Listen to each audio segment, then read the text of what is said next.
আমা একটা কথা জিজ্ঞেস করব। বলছি, কলকাতায় যে নতুন সরকার গঠনের পর, মুখ্যমন্ত্রী আসার পরে যা হচ্ছে কলকাতায়, ফোনে তো দেখছোই, টিভিতেও দেখছো, নিউজে, তো তোমার কি মতামত? মানে কোন বিষয়ে বলছিস? যে সেই রাস্তায় ফুটপাতে যে হকার্সরা বসেছে সেই বিষয়ে? হকার্স, তারপরে এই যে মানে কলকাতার উন্নয়নের জন্য ওরা যা যা করছে সেটার জন্য। কলকাতার উন্নয়ন তো সবাই চায়, কে না চায়, কিন্তু তার জন্য যা যা ওরা করছে সবগুলো কি ঠিক করছে? এক নম্বর আমি বলবো কি, যে রাস্তাঘাটে যে রাস্তা ফুটপাতে যে যেভাবে হকার্সরা বসে মানে বিক্রি বাটা করছে বা করছিল, এতে লোকজনের যাতায়াতের কিন্তু খুবই একটা অসুবিধা হচ্ছিল। কিন্তু আরেকটা বিষয় যদি দেখো, যে লোকজনের যাতায়াতের অসুবিধার জন্য মনে করো যে হকার্সটাকে তুলে দিচ্ছে, সেই হকার্সের ফুল ফ্যামিলিটা বসে যাচ্ছে না। ওদের যেমন তুলে দিচ্ছে, ওদের একটা নির্দিষ্ট জায়গায় সেটা কি করেছে? এখনো করেনি তো, তুলে তো দিল, কিন্তু এটা কবে হবে তার তো কোনো ঠিক বলছিস। আমি বলছি যে হকার্সরা এইভাবে উচ্ছেদ না করে ওদের জন্য একটা ব্যবস্থা করে, একটা এতে ব্যবস্থা করে দিক, যে শুধু হকার্সরা যারা ফুটপাতে বসে, সেটা নিশ্চয়ই হবে। হকার্সদের তো না, সেটা তো আগেও একবার হকার্সদের নিয়ে এরকম হয়েছিল, তো তখন ওই ব্যবস্থা তো ওদের জন্য করার হচ্ছিলই, সেটা এবারেও নিশ্চয়ই সেটা হবে, সেটা না, কিন্তু সবাই কি পাবে সেটা? এবার ধরো যে পেল না, তার ফ্যামিলিটার কি হবে? না, পেলে সবাইকেই পেতে হবে, পেলে সবাইকেই পেতে হবে। সেটা কে জানে, কে কতজন, সেটা তো না, এইভাবে উচ্ছেদটা আমারও খুব খারাপ লেগেছে দেখে, যে এইভাবে উচ্ছেদ করছে। কিন্তু ওরা কি খাবে তাইলে?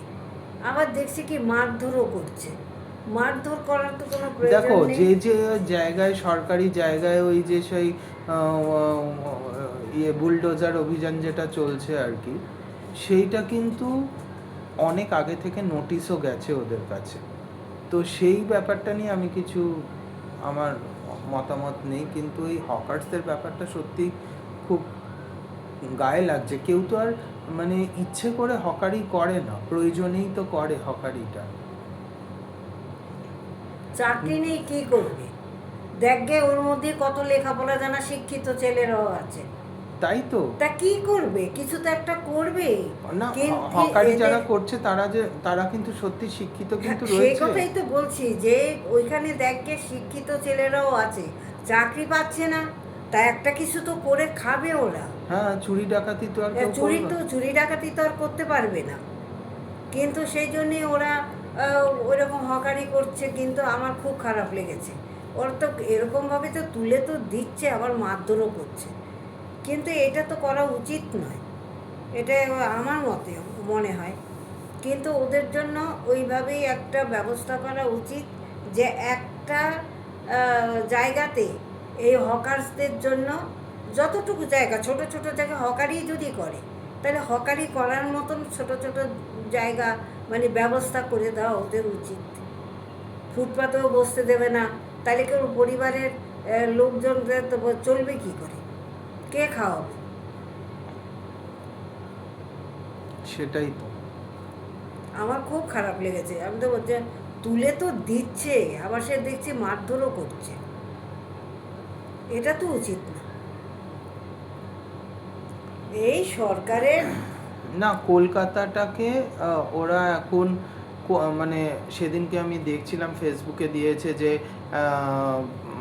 এই আমাদের মানে কলকাতার এক একটা সাউথ কলকাতা, নর্থ কলকাতা, আলাদা আলাদা জায়গা, এক একটা জায়গায় মানে কোথাও চায়নার মতন বানাতে চাইছে, কোথাও তোমার মানে শহরটাকে অনেক বেশি ডেভেলপ করতে চাইছে, প্ল্যান সিটি বানাতে চাইছে টপ টু বটম। ঠিক আছে, কলকাতার উন্নতি হচ্ছে বা কলকাতার যে এটা হচ্ছে তাতে কারোরই কোনো রকম অবজেকশন নেই, কিন্তু কারোর মানে রোজি রুটিতে প্রবলেম করে সেটা তো করা মানে নয়। আবার এই যে অনেক জায়গায় ফেসবুকেই দেখছি যে অল্প কয়েকদিনের নোটিশেই নাকি তুলে দিচ্ছে। এবার ধরো কারোর 50 বছর, কারোর 60 বছরের বিজনেস চলছে, সেটা কি 7-8 দিনের নোটিশে ওরকম পট করে তুলে দেওয়া যায়? একটা জায়গায় ব্যবসা যখন করছে সেখানকার একটা কাস্টমার বাধা হয়ে যায়, তো সেই কাস্টমার বাধা হয়ে যায় সেই জায়গাটার, একটা যদি অপরিচিত জায়গায় চলে যায়, একটা অপরিচিত জায়গা থেকে চলে গেল, সেখানে কাস্টমার তো আর সে যদি এখন অনেক দূরে পাঠিয়ে দেয়, সে যে কাস্টমার ছিল তারা তো আর ওখানে যেতে পারবে না। এখন তাদের যদি ওই ডেলিভারি না, যদি সেখানে কাস্টমার না, যেখানে বসুক না, শোনো, বিজনেসটা এমন একটা জিনিস, ওইটা সেই রকম জায়গা দেখেই বিজনেসটা শুরু করতে হয় যেখানে ওই বিজনেসটা চলবে। তোমার কোথাও একটা যদি কিছুই একটা ব্যবসা যদি তোমার বসিয়ে দেয়, তোমার ধরো একটা মানে ভীষণ একটা গ্রামের ভেতরে, যেখানে ইলেকট্রিসিটি সবে মানে ওই ঠিকঠাক করে আসেও নি, সেখানে একটা হয়তো তোমার 5 স্টার হোটেল বানিয়ে দিল, বললো যে ওখানে এখন ওটা এখন ওই এক একটা রুমের ভাড়া 10,000 টাকা, 15,000 টাকা করে। কেউ কি আসবে না? সেরকম তো করলে তো না, কিন্তু আমি ওটাই বলছি যে দোকানগুলো তুলে ওরা যদি অন্য কোথাও বসিয়েও দেয়, যদি সেখানে আশপাশে কোথাও করে সেটা ঠিক আছে, কিন্তু যদি ধরো অনেক দূরে পাঠিয়ে দেয়, সেইখানে সেই বিজনেসটা চলবে কি না তার কি রেসপন্সিবিলিটি নেবে? দেখো, আমি তো পার্টি পলিটিক্স করি না, আমার পার্টি পলিটিক্স পছন্দও নয়, কিন্তু আমি এই জিনিসগুলো ভাবি যে মানুষ তো বিজনেসটা করে মানে বুঝে, মানে কোন জায়গায় কোন বিজনেসটা চলবে। সব জায়গায় তো সব বিজনেস চলে না, তো সেই বিজনেসটা তো কোথায় হচ্ছে না হচ্ছে সেইটা তুমি হয়তো সেখানে শুরু করলে কিন্তু সেটা চলছে না, তাহলে সেখানে করে লাভটা কী? সেইটাও তো দেখতে হবে যে তুমি কোন জায়গাটায় যে বিজনেসগুলো তুমি ভাঙছো, সেই বিজনেসগুলো তুমি যেখানে গড়ছো, সেইখানে কি ওটা সাকসেস হবে ওই জায়গাটা? এইটা ভাবার একটা ব্যাপার আছে, এই আর কি। এইটা তো আর তুমি ধরো মানে হসপিটাল বা এই যে এইগুলো যেগুলো লোকের যেটা নিত্য রোজের কার জরুরি যে হসপিটাল বা এগুলো যদি দরকার হয়, শোনো, হসপিটালটা মেনলি লোকালয় জনবসতির আশেপাশেই হয়, কাছাকাছিই হয়। ঠিক আছে, যখন কেউ যদি বাড়ি কিনতে যায়, সে কি দেখে?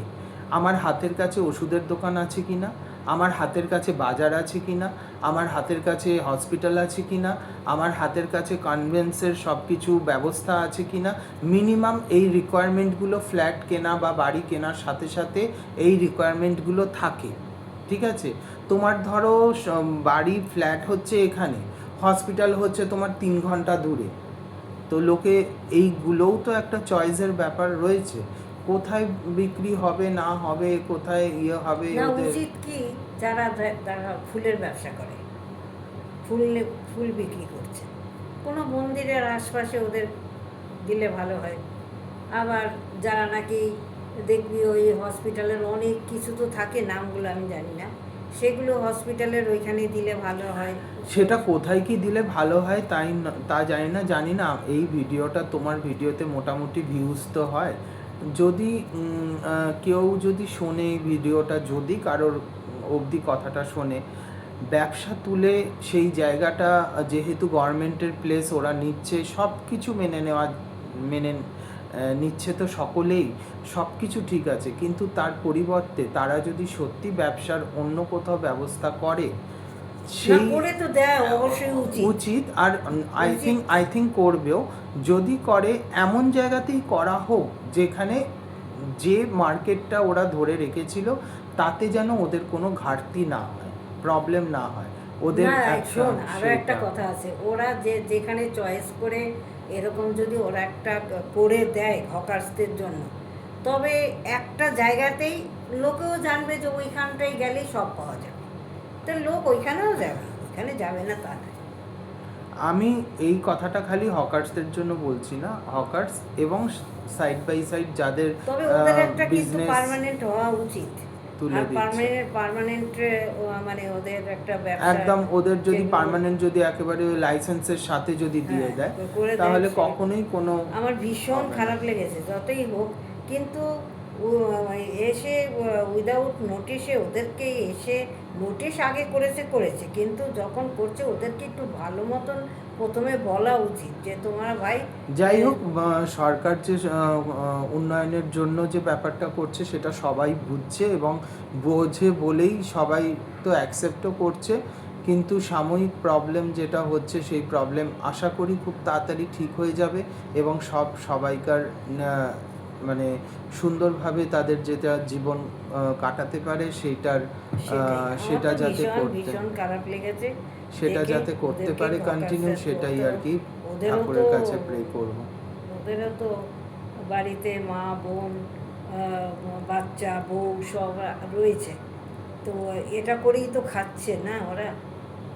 যাকে অনেক লম্বা ওদের ভিডিও যেন- হয়ে গেল। ওদের যেন এটাই বলবো যে ওদের জন্য যেন পার্মানেন্ট কিছু করে দেয়।